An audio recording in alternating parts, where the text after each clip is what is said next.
fait avec moi 1 an, les gens ont commencé à faire du sabotage sur la clinique Maman Esther. On a dit, attends, celle-là n'a jamais fait d'enfant. Et puis, là voilà, elle travaille. Et puis, passe à la télévision, elle passe à la télévision chaque fois, dit, voilà. J'ai dit, il n'y a pas de problème. Elle, c'était la têtutesse. Elle était têtue et elle aimait boire. Elle aimait la bière. Alors, je l'ai casée à Yaoundé. Elle a eu un traitement de 4 bons mois à Yaoundé. J'avais vu ses résultats. Ses résultats, sa maman a pleuré. Ses résultats, on lui avait dit qu'elle va aller faire une greffe. Ça veut dire qu'on va greffer la trompe parce qu'elle ne peut plus faire d'enfant. La trompe était enroulée. Alors, grâce à ce que je viens de vous dire, ces trompes se sont déroulées et elle a fait un enfant. Elle a fait un enfant. Elle a fait cet enfant à 42 ans. Oui, à 42 ans. Elle n'avait jamais fait d'enfant. Alors, je vous la passe pour qu'elle vous dise bonjour. Bonsoir à toutes mes sœurs, à toutes mes mamans, à toutes mes amies. Je ne sais pas, c'est une grâce pour vous d'arriver à la clinique Maman Esther. Parce que vous ne savez pas pourquoi, mais Dieu seul sait pourquoi est-ce que vous êtes ici aujourd'hui. Je suis la preuve palpable. Beaucoup de gens parmi vous, mes mamans sont là, mes soeurs sont là. C'est parce que c'est pas un montage. Il y a des gens qui voient ça dans les médias et croient que c'est un montage. Non. J'ai fait ma fille à 42 ans. Oui. À 42 ans. Et elle, ma famille était désespérée. J'avais même divorcé parce que je ne pouvais pas faire d'enfant là-bas. On ne pouvait pas me supporter là-bas. Mais avec la grâce de Dieu, j'ai pu, vraiment, Dieu a mis sa main. Parce que Dieu passe toujours par quelqu'un pour glorifier. Dieu passe toujours par quelqu'un pour te faire quelque chose. Pareil, j'ai fait presque 2 ans avec elle. Elle n'avait jamais su que je n'avais pas d'enfant. Mais les femmes accouchaient devant moi. Les femmes accouchaient. Après que mon mari lui dit, mais tu es là avec une femme qui n'a pas d'enfant, toi-même tu fais quoi là-bas? Même les gens commençaient à parler partout. Mais avec la grâce de Dieu, j'ai été béni. Grâce à elle. Alors je dis, quand je dis c'est une grâce, parce que si c'est pas vous, vous avez des gens qui, vos proches, ne les laissez pas mourir. Ne les laissez pas s'endormir. Montrez-les le chemin. Tout est encore possible. Surtout quand on se confie à Dieu. Tout est encore possible. Surtout quand on s'ouvre. Merci beaucoup. J'ai beaucoup de choses à dire, mais j'arrête là. Merci pour la soirée. Merci beaucoup. Ben, écoutez, moi j'ai fait les documentaires pour Maman Esther. À un moment, je peux vous le dire en vrai, le premier documentaire que je fais, je dis mais est-ce que c'est même vrai cette affaire? Mais je pense qu'aujourd'hui avec Docta, ça fait plus de 10 ans qu'on travaille ensemble. Je crois que plus que jamais, chers parents, chers amis, chers frères et sœurs, on va dire que avec Maman Esther, rien ne sera plus comme avant. C'est bon, non? On peut le dire ensemble. Je veux bien qu'on le dise ensemble. Donc, moi je dis avec Maman Esther et vous vous dites rien ne sera plus comme avant. D'accord? On va s'amuser un peu. Avec Maman Esther, rien ne sera plus comme avant. Voilà, rien ne sera plus comme avant. Les affaires qu'il n'y a pas d'enfants là, machin, ou... Non, c'est fini là. Ok, mesdames, messieurs, nous allons donc donner la parole à Dr Joya, que je vous prie d'applaudir, parce que lui, c'est un métissage de médecine. Il manipule la médecine moderne et la médecine traditionnelle. Je vous avoue que sa famille biologique en termes de médecine a du mal aujourd'hui à le reconnaître parce qu'il a atteint une autre dimension. Mesdames, Messieurs, merci d'applaudir le docteur Joya, s'il vous plaît. Merci, merci. Sous d'autres cieux, nous restons assis pour parler. Oui, nous sommes des autorités. Mais pour la circonstance, je vais me lever. Et parfois, on enlève le chapeau avant de parler, mais dans certaines circonstances, on met le chapeau. Donc pour vous, je vais me lever avec tout le respect que je vous vaux. Et Maman Esther a parlé, tonton Edouard a parlé, la secrétaire Marie-Angèle a parlé, le journaliste a parlé. La clinique Maman Esther est une institution. La clinique Maman Esther est une institution. Donc si nous parlons comme nous venons de faire là, sans matérialiser, sans documenter, les autorités compétentes vont nous demander des comptes à rendre après. Voilà pourquoi j'ai apprêté ce discours de circonstance que je vais remettre après à qui de droit. Donc, veuillez m'écouter attentivement. Merci. Je vais commencer par remercier le révérend pasteur et sa suite, remercier mes frères, tous mes sœurs qui sont arrivés ici ce matin. Et c'est un honneur et une grâce pour moi de prendre la parole devant vous cet après-midi en ma qualité de directeur de la clinique Maman Esther, cumulativement avec la fonction de secrétaire de l'association Bamitra Cameroun. Avant toute chose, je rends grâce à Dieu, le créateur de l'univers, l'omnipotent, l'omniscient, pour ses multiples bienfaits et surtout pour ce grand jour. Soyez la bienvenue et merci d'être venus. Nous sommes réunis ici aujourd'hui dans l'enceinte de la fondation Bomangori. Peut-être certains ont lu ça quelque part. Maman Esther a mis sur place une fondation. Vous avez entendu parler de la fondation Kaji de Fosso, la fondation d'elle. Maman Esther avait rêvé d'une fondation Bomangori. Fondation dans laquelle on devait avoir un cabinet de médecine moderne. Vous devez voir cette plaque encore, centre de santé de la Concorde, et aussi une clinique de médecine traditionnelle. D'accord. Et il est important pour nous de rappeler le contexte historique afin que les uns et les autres puissent comprendre et connaître la vérité. En effet, c'est dans les années 1998 qu'après une tournée panafricaine est revenue au Cameroun, que Maman Esther a eu l'ingénieuse idée de construire ce qu'elle avait appelé à l'époque Hôpital Maman Esther. Oui, Hôpital Maman Esther, qui devait avoir en son sein une clinique de médecine moderne et une clinique de médecine traditionnelle. Et cela arrivait à un moment où on notait un écart de comportement de la part des malades que des tradipraticiens, naturopathes et autres. Par exemple, pour aller se faire soigner en médecine traditionnelle, on avait tendance à se cacher et aussi à dissimuler les remèdes. Et les tradipraticiens de notre côté restaient dans des cases sombres avec des masques bizarres et bizarroïdes pour faire peur, sans compter les annas et autres pratiques spiritistes. C'est dans ce contexte particulier que Maman Esther, pour redorer le blason de la médecine traditionnelle, avait décidé de rencontrer les autorités compétentes, notamment le ministre de la Santé publique, pour lui présenter son projet révolutionnaire qui consistait à créer un partenariat médecine moderne et médecine traditionnelle. C'est ce que nous faisons aujourd'hui. Médecine moderne, médecine traditionnelle. D'accord? Et c'est ainsi que finalement, en 2009, l'Association pour la valorisation de la médecine traditionnelle au Cameroun est née. La clinique de médecine moderne sera tenue demain de maître par M. Joya, votre humble serviteur, et on aura là-dedans un R+1. Le rez-de-chaussée sera un cabinet de médecine traditionnelle avec des hospitalisations.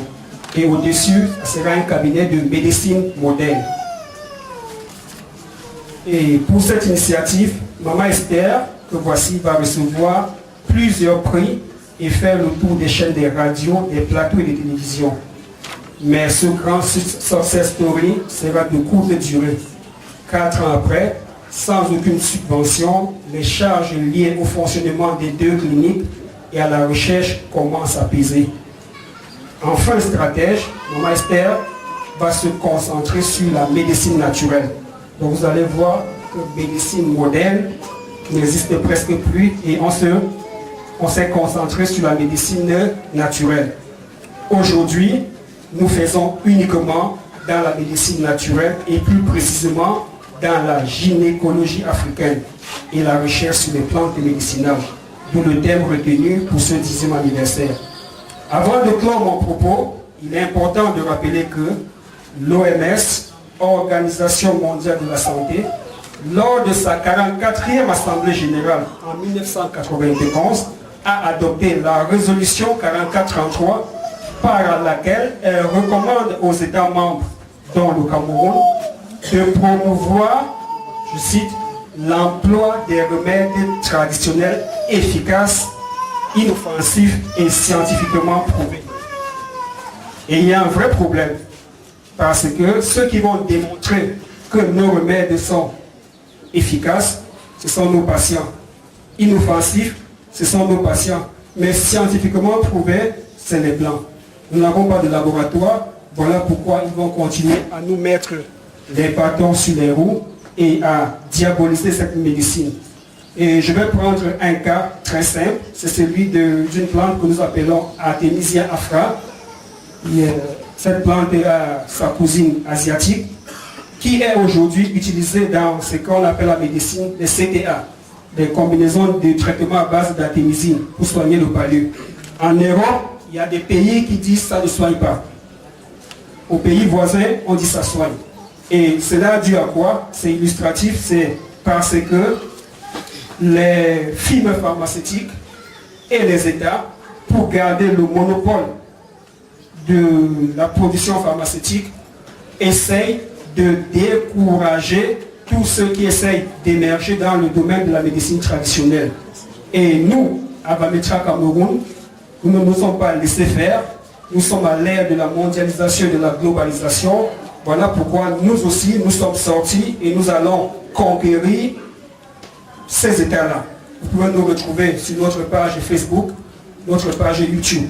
Donc il était important pour moi de faire ce récapitulatif afin que nous puissions comprendre que la clinique Maman Esther, ce n'est pas une histoire du quartier. C'est une institution qui a un fondement. Je vous remercie pour votre aimable attention. Que Dieu vous garde. Merci à Maman Esther, merci au docteur Njoya. Mesdames, Messieurs, vous avez donc suivi, je suppose, avec beaucoup d'intérêt ces différents exposés. Et je sais que parmi nous, ici, il y en a qui aimeraient satisfaire quelques curiosités, aimeraient poser une ou deux questions. C'est l'occasion de juste lever votre main et vous poser votre question. Maman Esther est là, le docteur Njoya est là également. On va aller rapidement puisqu'on n'a plus beaucoup de temps. On va prendre 3 à 5 questions. Voilà, 3 questions pour être complet. Je ne sais pas s'il y a parmi nous des personnes qui aimeraient poser des questions. On peut faire un témoignage? Un témoignage aussi, oui, c'est une bonne chose. Un témoignage, ça fait partie du jeu. Venez, monsieur, s'il vous plaît. Venez quand on vous voit. Donc s'il y en a qui ont des questions, c'est des personnes qui ont des témoignages, c'est toujours quelque chose de bien. Voilà. Faites des... Voilà. Rien ne sera plus comme avant. Merci beaucoup. Bonsoir tout le monde. Bon, en réalité, si je ne dis rien, moi, Youmbi Emmanuel, c'est que je suis malhonnête. Parce que maman Esther est venue chez nous, a trouvé ici au quartier, moi je suis là. Et le cas d'Angèle, c'est un cas que j'ai vécu avec mes yeux. Et ça m'a fait croire en ce qu'elle fait. Ensuite, ça fait quand même 22 ans que je suis là. Les femmes pas montent là en parlant. Il y a des femmes qui montent dans le bidon. Je les aide souvent à les déposer au carrefour. Elles parlent, je comprends. Non, ce qu'elle fait est vrai. Ce n'est pas des amusements. Je vous remercie. Félicitations, Voilà, merci. C'était un témoignage. Il y a une dame. Bonsoir à tout le monde. Vraiment, je veux faire un témoignage de la part de maman Angèle. Je suis la femme du chef de bloc de ce quartier, de ce pont. Moi, c'est madame Pont Hermé. Je fais donc le témoignage sur Angèle parce qu'elle est ma voisine. C'est moi qui l'ai vend le terrain. Quand elle arrive à Douala, c'est moi qui la reçois. À ma grande surprise, son mari, son faux mari était mon fils. Et quand un jour, parce que son mari était le chauffeur de maman Esther, un jour quand Angèle arrive dans mes bras, c'est moi qui la reçois, la première personne qui la reçoit c'est moi. Son mari me dit, ma mère, que je conduis sa voiture, veut que ma femme vienne travailler chez elle. Elle avait une secrétaire auparavant. Angèle a commencé, elle a d'abord refusé. Après elle est allée, elle a commencé à travailler chez maman Esther. Après maman Esther est allée à Yaoundé, elle a ouvert une clinique. Angèle est partie à Yaoundé pour 4 ou 5 mois. Subitement, Angèle revient avec une grossesse. Et quand elle arrive à Douala, elle me dit, là où je suis, je n'ai pas d'enfant. Je suis allée jusqu'à divorcer parce que je suis allée jusqu'à faire mes papiers pour aller en Europe. Parce qu'on m'a dit que c'est là où je peux faire mes examens et avoir un enfant. C'est ce qu'elle m'a dit. Je ne sais pas si c'est très intime. Excusez-moi de dire la vérité.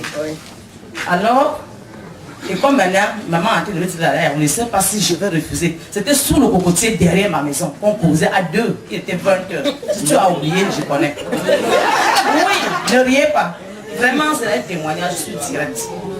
C'est là, Angèle me dit, je ne sais pas s'il va partir à Yaoundé. J'ai dit, si ton mari accepte, comme il est chauffeur de maman, il est parti.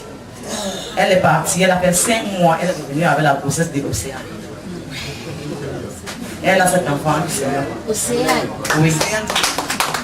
Vraiment, c'est pas parce qu'on regarde les choses dans les télévisions, dans les Facebook, on dit n'importe quoi. Vraiment, je ne gagne rien à dire ce que je suis en train de dire. Ça, c'est un témoignage que je fais par rapport à Angèle et maman Esther, parce que c'est moi qui les ai reçus. Et voilà ce qui s'est passé. Et Océane est là, je crois qu'elle a 4 ans ou 5 ans. Elle va à l'école, elle est là, ma fille est là, parce que c'est ma fille. Merci. Merci. On a un doigt, une question, voilà. Bonsoir à tout le monde. Je voudrais poser une question qui va peut-être aller vers une précision. Parce que j'entends maman Esther parler et tout ce qui l'entoure de la gynécologie, des trompes bouchées, de tout ça, de la gynécologie en général.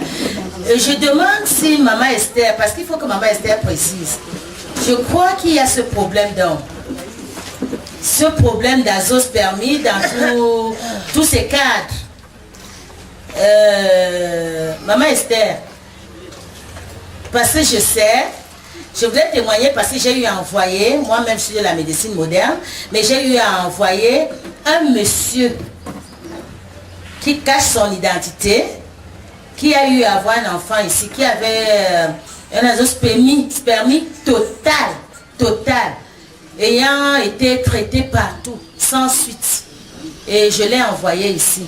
Et je voudrais que ma maman Esther essaye de nous préciser, essaye un peu d'entrer dans les sociétés.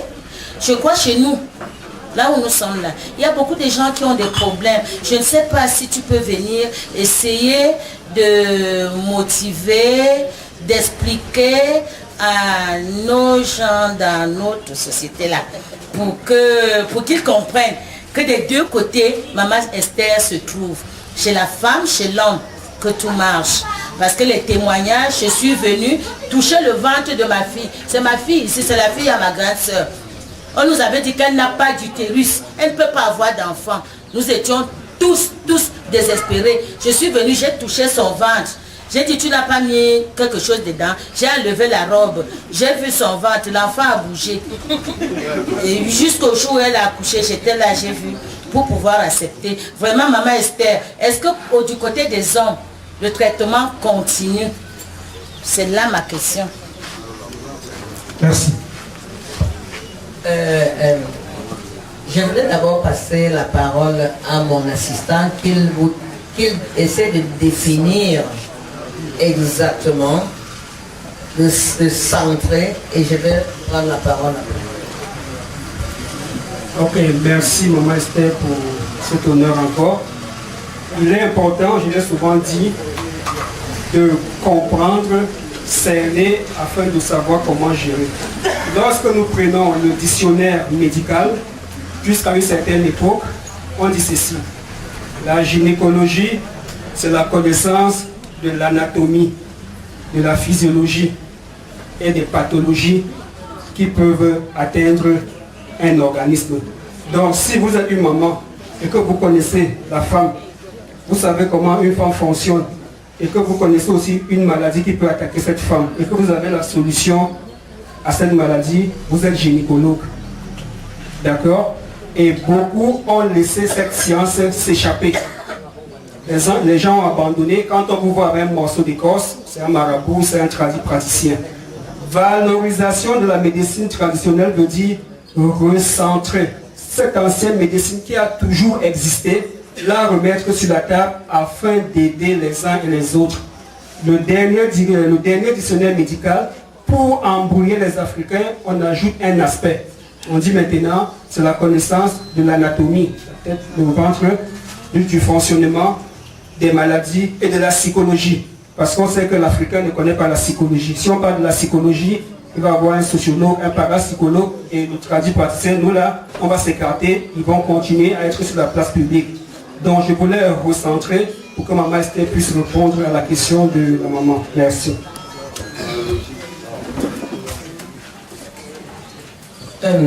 Pour répondre à ta question, et ça va aussi servir pour beaucoup d'entre nous ici. Je vais vous dire la vérité, soyons... Et l'année où j'ai rencontré le ministre, je suis allé dans son cabinet. Dieu merci, il m'a reçu. Il m'a renvoyé chez le gouverneur. On m'a renvoyé chez le préfet. Et après, je suis reparti chez moi. Le ministre de la Santé publique, lui, il veut ce que vous venez de dire là tout à l'heure, que le tradit praticien ait même un bureau dans des hôpitaux. Quintini par exemple, hôpital général, des dos, tout ça district. On le dit même. Mais pour dire vrai, si Maman Esther a maintenant un bureau à la Quintini où peut-être l'accouchement est difficile, on lui demande, bon Maman Esther, qu'est-ce que tu fais? Elle prend une petite poire, elle passe par derrière, elle fait l'enfant et directement elle accouche. Le lendemain, tu vas entendre que Maman Esther est morte. On va la tuer. C'est clair. Ne nous voilons pas la face. Donc, les gens ne veulent pas que cette valorisation de la médecine, de notre médecine. Beaucoup m'ont demandé pourquoi médecine, médecine africaine. J'ai dit c'est parce que c'est pour nous. C'est pour nous. Parce que tu ne peux pas, celui qui est là à côté, il attend une seule seconde que la femme fasse les petites contractions. Et bref, si peut-être ça, on passe à l'opération et ça on verse l'argent dans la caisse. Oui. Alors que en Afrique, nous contournons cela. On contourne cela. Bon, à moins que la femme ait soit peut-être née avec un bassin rétréci, là maintenant on peut. Mais quand normalement une femme est normale, elle fait ses consultations, elle doit accoucher normalement. Si c'est un peu difficile, on fait une petite poire. Si c'est un peu difficile, on lui donne les trucs à boire. Et puis ça ouvre le col, et puis l'enfant passe. Donc je réponds à votre question, je ne peux pas venir chez vous, vous allez me tuer. Ok, bonne soirée.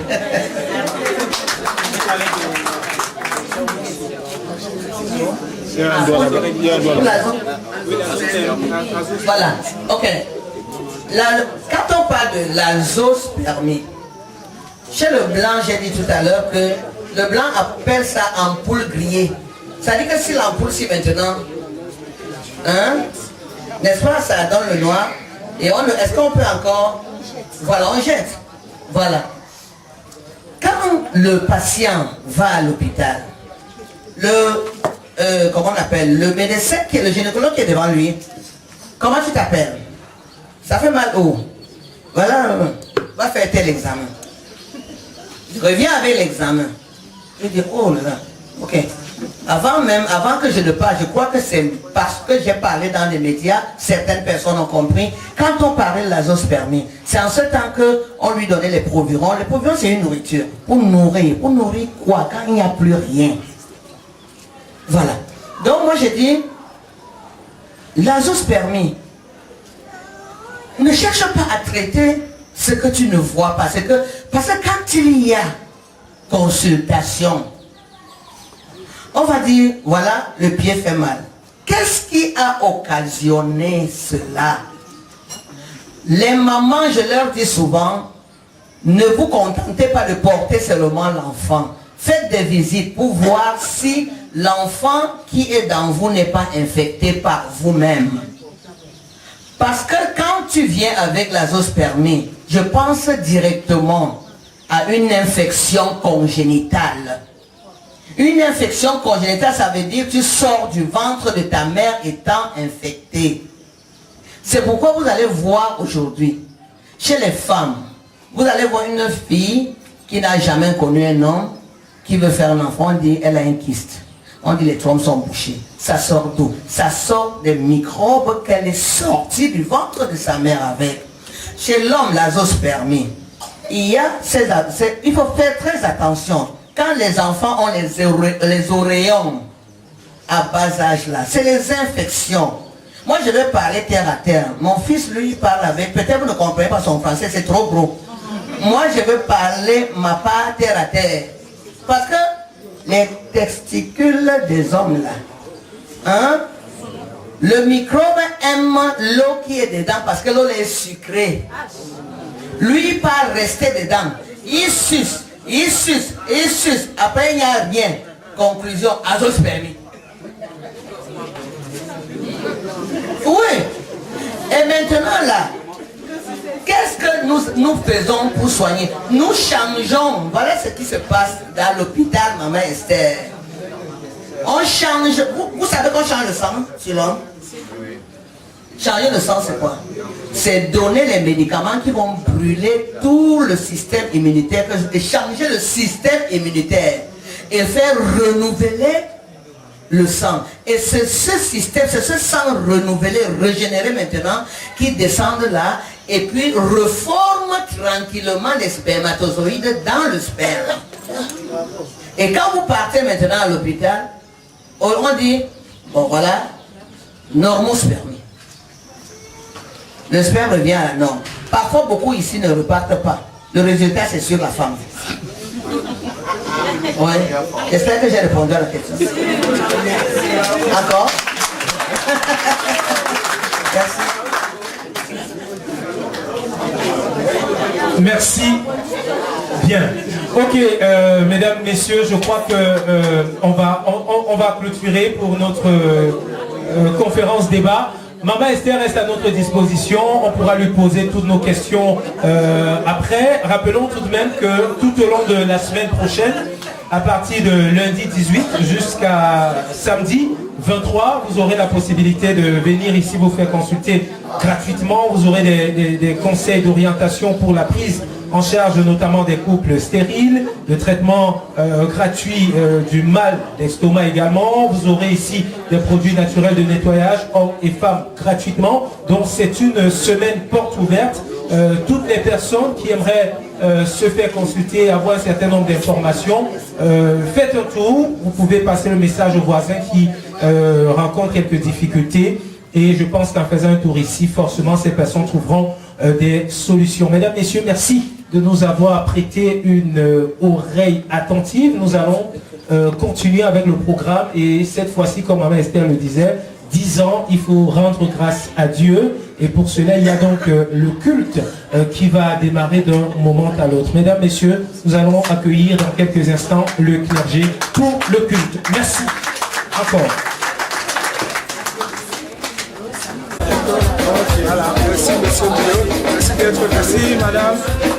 Voilà, merci. Voilà.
D'anniversaire, ce que j'ai eu en 10 ans, on va manger, on va boire et on va dormir ici là.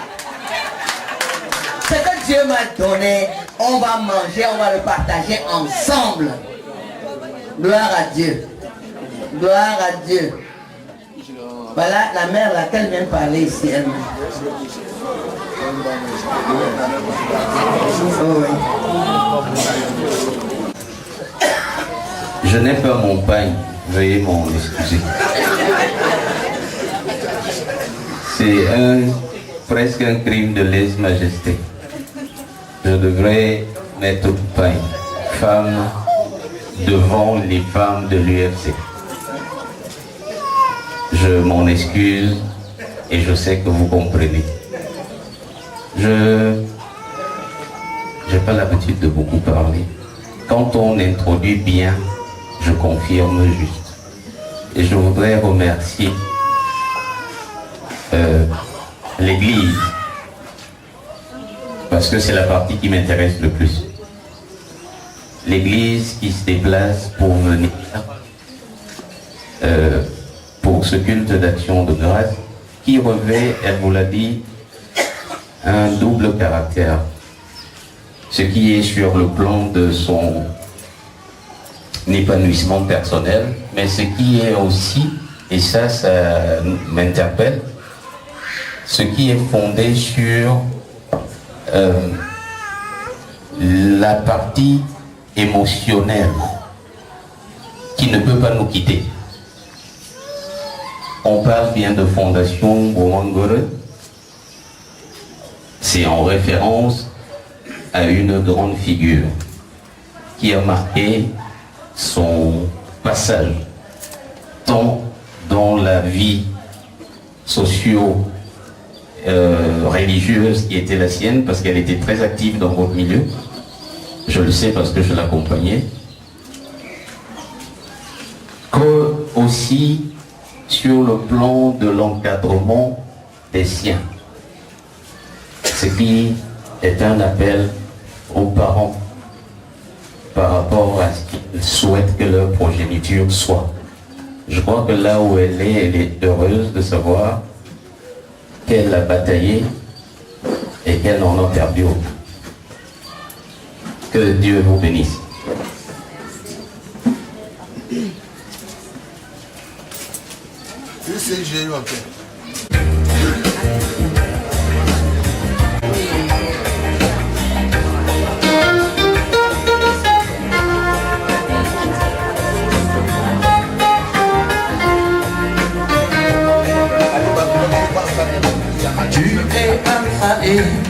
Nous ne sommes même pas dignes d'être appelés tes enfants.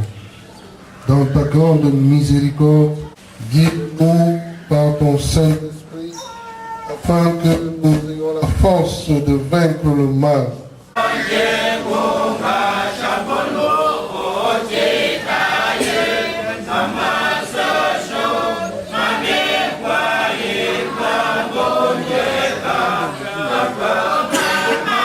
Yeah.